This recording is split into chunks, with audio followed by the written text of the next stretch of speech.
Hey, Josh here. It's been a while since I did an episode, but I thought I'd get on here and do something quick at the very least, just to get back in the routine of things, which is, of course, hard to do nowadays with everything that's going on.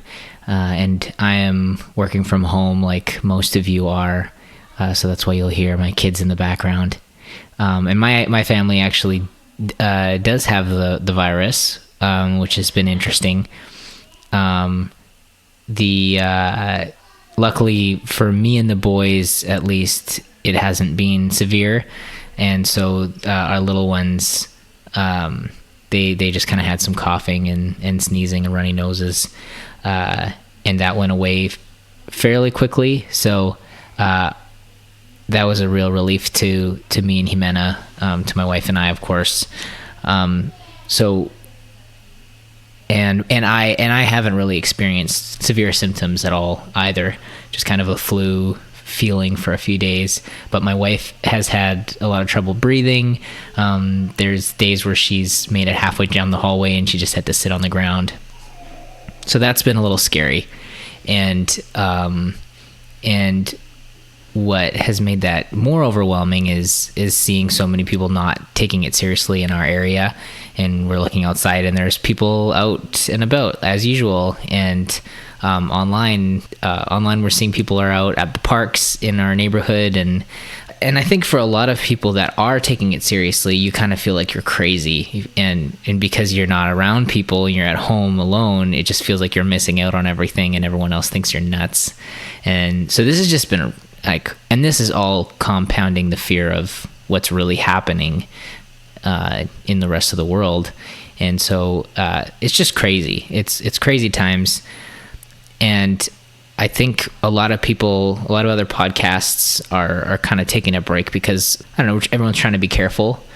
And I just feel like now more than ever, we need some distraction. I think it's really important to be conscious of what's going on and addressing it, because we need each other and we need to be on the same page, encouraging each other and reminding each other that life does go on, but at the same time realizing that this is happening right now.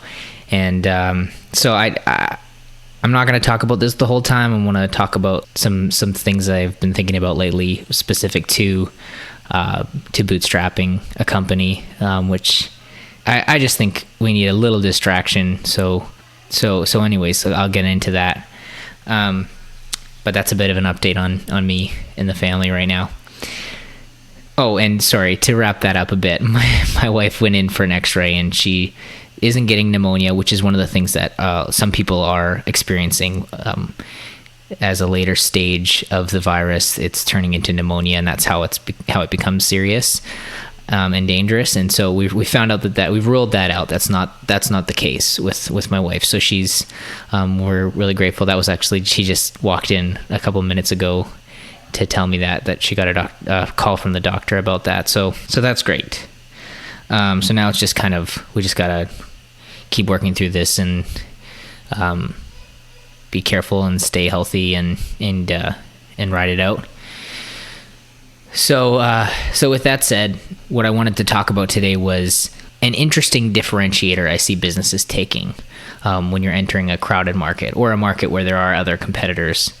And I think it's something that's been on my mind a lot lately, differentiators specifically, because I think that as a bootstrapper, I feel like I increase my chances of starting a successful business when I choose an established, proven market. And obviously that doesn't mean that you can't have a successful business if you're creating a brand new market or there's kind of an or entering a new market that hasn't been proven yet. But I think that you increase your chances, that you increase the likelihood that you'll succeed.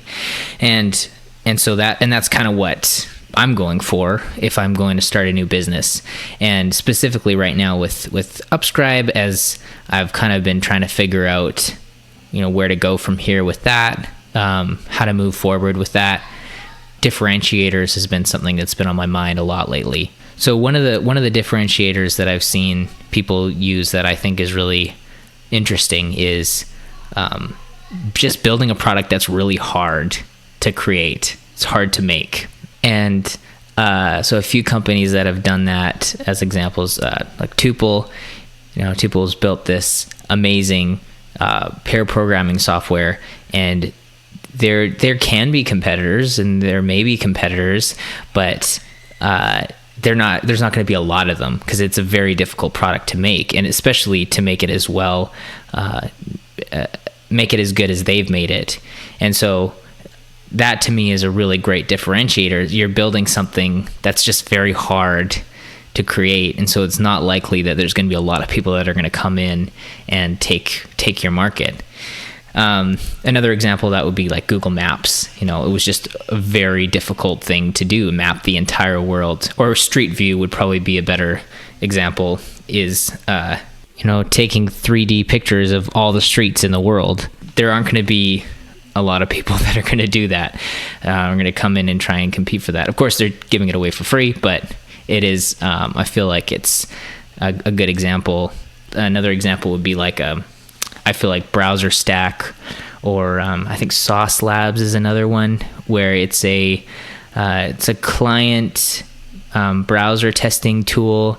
And so it's another thing where they need to be able to support testing browsers on multiple devices, or multiple software or operating systems on those devices, and then browsers in those operating systems. And so this just a lot of work, a lot to maintain, and I don't think that that's something that there's going to be a lot of people coming in to compete with you on. And so I think that looks a lot of different ways. One idea that I had recently that I feel like kind of fits this mold is to build a web flow for responsive emails, responsive email templates. Email isn't going anywhere. It's not going to disappear anytime soon. And so a lot of people are having to build responsive email templates from scratch. That's a lot of work. At my last job, we did a ton of work with newsletters and responsive email templates for customers, and it's just like a total pain in the butt. And so to build a tool like Webflow that lets you kind of create like a really versatile tool for creating those templates that then is using these standardized blocks that work on every browser and every client, and fall back to something that looks great on the browsers and the clients that those elements don't work on, would just be amazing and a lot of work. And so this is kind of like, obviously the downside in building a tool like this is that it's a lot of work. So you're going to spend a lot more time just to get to an MVP. But depending on the market, if it is established already, or it is something that, like, so for example, with email templates, everyone is already spending lots of money. Like, so many companies are spending lots of money on building these responsive email templates, and people use email and they're spending money on it already. So you can guarantee that, you can almost guarantee that if you were to build a tool that made this really easy, that they'll probably pay for it.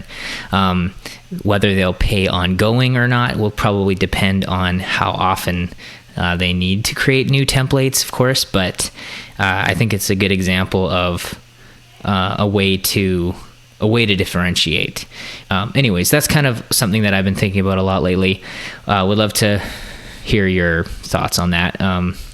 If you want to message me on Twitter, what are some other great differentiators? Like, I don't think price is a great differentiator, as an example, because if you're going to differentiate on price, you want to actually go higher, and you want to go like, I'm going to be the second most expensive tool, or the most expensive tool that is just the nicest, fastest, well supported, whatever. Like, you want to go to the premium side. That makes sense to me. But being the cheapest, though it works sometimes, and it can be a great differentiator, obviously it is also a race to the bottom.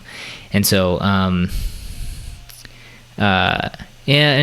now that I say that, I do think that there's some really great examples of companies like Email Octopus and and others in other spaces as well, where they go for the low end of the market and they're just doing really well, and you get enough people. But then once again, that depends on the market. Email marketing is just huge, and everybody needs to send email. So would love to know what you think. Another thing I wanted to bring up today in this episode is I thought it might be helpful to start sharing kind of what are some of the good distractions that we are as a community are using individually. And so for me lately, we've been watching lots of Marvel movies in the evening on Disney Plus, which has been super fun. And then another thing we've been doing is watching old Disney movies with the kids, which has been hilarious. So like Snow White and what was the other one we watched recently? I mean, like Lilo and Stitch, which isn't as old. And then started Pinocchio the other day, and it was just super weird. So just a little bit too disturbing. So I had to turn that off. But yeah, that's been fun. It's just kind of like going down memory lane and watching some of these movies that we watched as kids, and watching them with our kids. And then another great one to check out is The Chef Show on Netflix with Jon Favreau. That one is just awesome. So it's a great cooking show, but they have a really creative way of doing it, and it's very much like just feels like you're in the room with these amazing chefs and cooks, and just like hearing the way that they talk about food, and it's just super inspiring. And it's not like the usual cooking show. It's I don't really watch those, but this one we really liked. So anyways, would love to know what you guys are using as kind of distractions right now, as we're going through this time. But I hope you're safe, hope you're healthy, and have a great day. We will talk to you soon. Or talk to you? I mean, you'll hear from me soon? I don't know. I mean, I'd love to hear from you too, so maybe I'll talk to you soon. But anyways, bye.